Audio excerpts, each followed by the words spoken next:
The U.S. has officially hit its debt limit now, but will lawmakers in Washington come together on a deal to raise it and do that in time?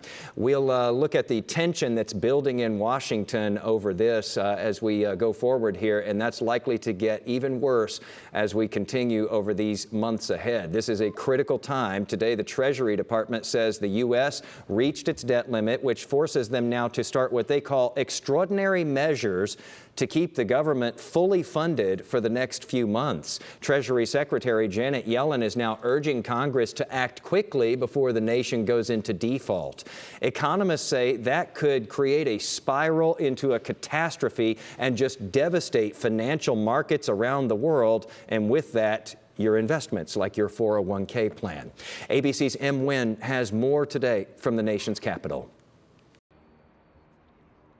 Today, the Treasury Department officially starting its extraordinary measures to pay the nation's bills after the federal government hit its spending cap.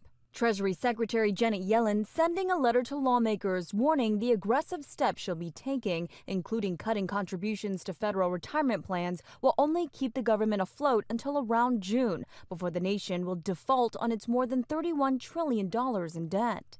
Yellen urging Congress to act promptly and raise the debt ceiling or temporarily suspend it.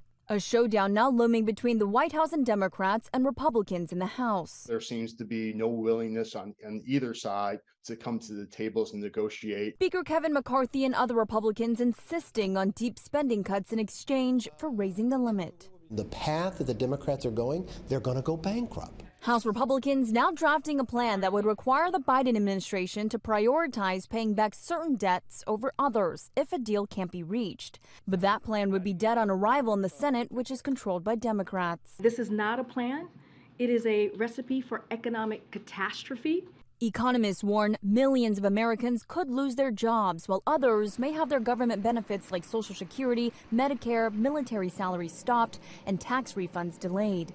In 2011, a similar stalemate between Republicans and Democrats over raising the debt limit led to the U.S. having its credit rating downgraded for the first time. The markets already have enough stress as is. We add a potential government default, then that could really send the markets down to extreme lows. Voting to raise the debt ceiling is not a vote to spend more money. By increasing the credit limit, it allows the federal government to pay off debts it already owes.